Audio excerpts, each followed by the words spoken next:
Welcome to 50 Tips to Know, straight from the pro. Well, welcome, Jason. Great to have an opportunity to chat with you. All of the golf members at Round Hill are very excited to have you as part of our team. Your broad skills of mentoring, teaching, customer service are just a few of the things that we welcome. So it's real exciting to have you chatting with me on our podcast. And to give the membership a little better insight into Jason, why don't you tell us a little bit about yourself? Yeah, thank you, Jim. I am very eager to get started at Round Hill. It's an amazing opportunity. I can't wait to meet everyone. Um, yeah, so a little bit about myself. I am a East Bay, born and raised. Grew up in Castro Valley. Um, Went to school out at Arizona State, and then after I graduated with my business administration degree, concentration in management, I moved back home to Castro Valley, where I'm now raising a family. My wife, who is actually my high school sweetheart, we've been married 12 years, and we have two kids. My daughter, Emmy, is she's 8, and then my son will be turning 5 here in a couple of weeks. His name is JJ. Um, so that's kind of like my family. When it comes to golf in particular, I was very fortunate to start at a very young age. My grandfather actually introduced me to the game at about the age of 7 years old. We had a family cabin that he built up in the Clear Lake, Cobb Mountain area. Okay. And there's a few 9-hole courses in the area. And so the summers that we would spend up at the cabin is where I kind of learned to play golf and fell in love with the game. And it's something that I cherish because especially he always wanted to know how golf was going, even when he was not able to play anymore. So that's really where the love for the game started, was with my grandfather, who I called my nono. But yeah, that's kind of where it started. And then I took it up more seriously once I got to the middle school and high school level. Um, didn't play collegiately just because I wanted to go to a big school, and the only offers I got were kind of at the local level. But yeah, that's a little bit about me. So it's interesting. The Roses, Vicky and Barry Rose, or at least Vicky and her. I guess you went to school with her daughter. Yeah, with her daughter Kendall. So yeah, Yeah. she went to Castro Valley High with me. Yeah. So an interesting connection here. That's kind Yeah, of neat. yeah. So tell us a little bit about why you decided to really get into golf as a career. Yeah, so if I'm being honest, I kind of fell into it. I always loved golf, Okay. but never didn't really know about the career opportunities in the golf industry. And when I graduated after college, I wasn't really quite sure to do with my management degree. I loved sports, loved golf, played basketball in high school as well. And so I was like, I mean, sporting goods, maybe I'll be a general manager at a sporting goods store, Uh-huh. and then maybe a regional general manager at some point, because I like being around people. I love the customer service side of things. I like managing a team, and so those things were attractive to me. But while I was trying to figure it out after I graduated, when I moved back home, my dad's like, "Well, while you're figuring it out, there's a new club that opened, not too far from here, Mhm. Stonebray." Now, don't forget to subscribe and click on the bell to get notified when new podcasts come out. Thanks for listening. So I started working at Stonebray, outside service, and just as a part-time job while I tried to figure out the career path. And quickly, a few months into it, which I thank him to this day. I consider my first mentor. But the general manager called me into the office about 3 months into working there. After I was closing, he's just like, "Hey, you got a second?" And I'm like, "Sure." So I walk in, and he's like, "What are you doing?" And it like caught me off guard. I'm like, "Well, did I do something wrong?" He's like, "Well, you just seem a little overqualified to be working, outside service part-time. Like, what is your plan? I know you just graduated from college." And so I was like, "Well, Jody, I'm actually trying to figure that out."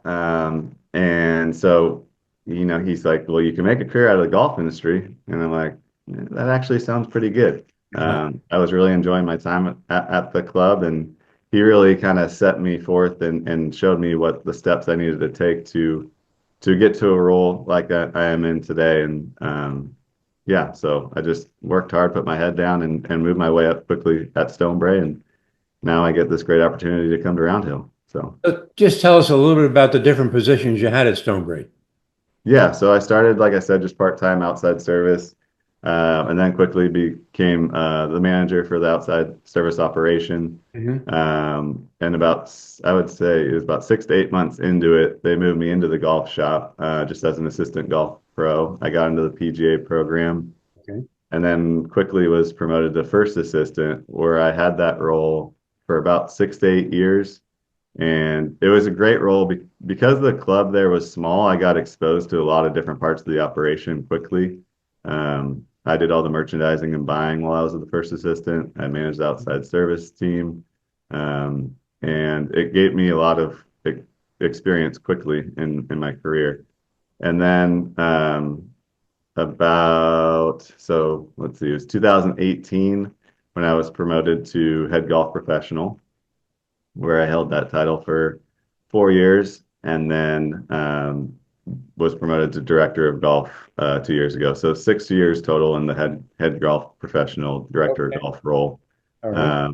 which has been super rewarding. I love the role. Yeah. It's great to manage a team and create experiences for the membership. That's the joy I get out of it for sure. Stonebreak has some great vista views of the Bay Area, really being on the top of that little mountain ridge. Yes. What are your top priorities over the next 90 days at Round Hill? I mean, right off the bat, I know there's the first thing I'm going to do is just get an understanding and familiarization with the club, the staff, and the membership. Mhm. And that's going to happen, right away. That's I just need to learn as much as I can, soak up as much information, um, and just learn the policies and procedures at the club.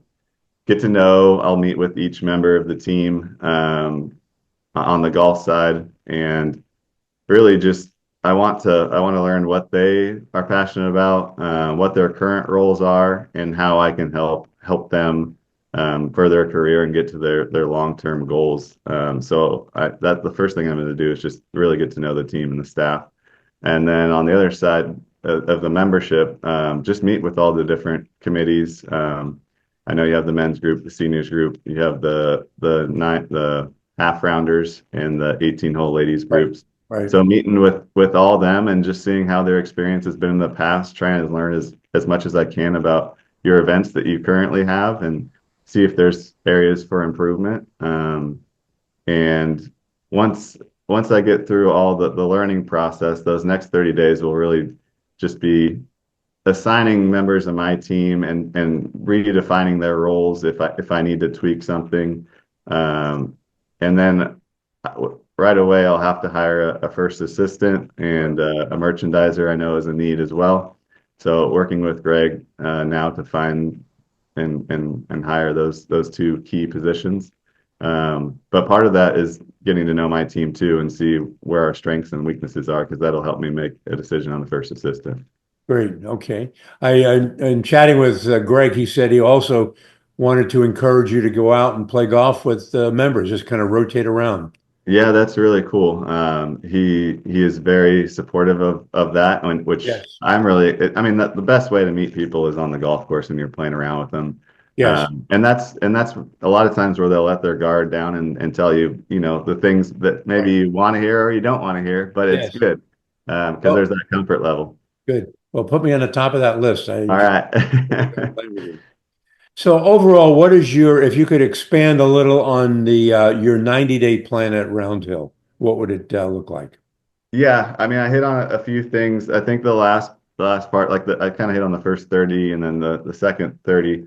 But setting like in that second 30, setting real goals for the team and meeting with them and creating goals not only for them individually, but for our group as a whole and how we can improve the experience for the members. And then also once I get feedback from members about the events, but not only that, just like if we can add some events or change a few events. I don't want to, I want to see it all before I make any Yes. changes. Yeah. But if people are open to ideas, my experience is that at Stonebray will definitely, maybe there's an idea that would do really well at Round Hill. Yes. And then like if there's opportunities for member trips around the country or abroad, I'd love to set one of those up because those have been super successful at my club in the past. Yeah. As a matter of fact, at Round Hill, we work with that local touring company, but it's been predominantly Mexico. But I was kind of encouraged with the trips that you have planned in the past at Stonebray, and that's kind of exciting, going to Ireland or going to different courses and so on. So that'd be exciting. Any particular flair that you have when you're running tournaments that are unique and different than most tournament activities? I think the main thing is just the customer service side, just making sure that you have the right staffing levels and making sure Yes. that you're available. But I always like to do a few surprises that maybe even the committee doesn't know about, Okay. so that it makes it fun, whether it's a small gift um, or just like a new twist to the format, right? So. Yeah, I mean, like one thing that we did last year that was a big hit at our men's invitationals, we had the burger dog truck up from Silverado come down, and Uh-huh. no one knew it was going to be there during the welcome reception, and we we sold them out of burger dogs. Let's put it that way. And everyone's like, "This has to happen every year." So just little things like that to try and to create excitement and something different is what I love to do, and it's the rewarding part of the job, right? Great. So when is your starting date? When will you actually show up at Round Hill? Yeah, so next week I will be starting the beginning of next week. I'm super excited. I'm right now, I just kind of finished up at Stonebray, so I have Okay. a few days here in between. My wife's got a long honey-do list for me to get done before I start the grind over there. But hopefully I can get all that accomplished for her, and I'm super eager to get started. So we should see you next Tuesday, but we still might have a lingering rain effect. I We're going to I have did 5 days of rain.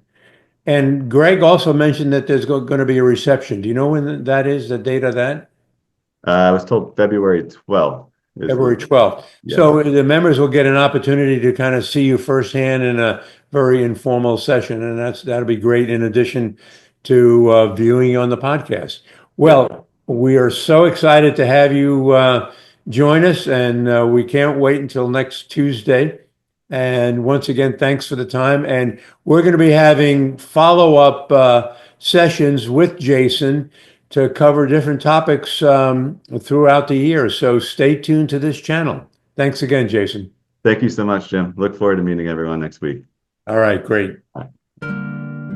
Now, don't forget to send me those questions. That makes this podcast go. So remember, send them to this email address right up here. Thanks again for your help. Or you can add your questions below in the comment field.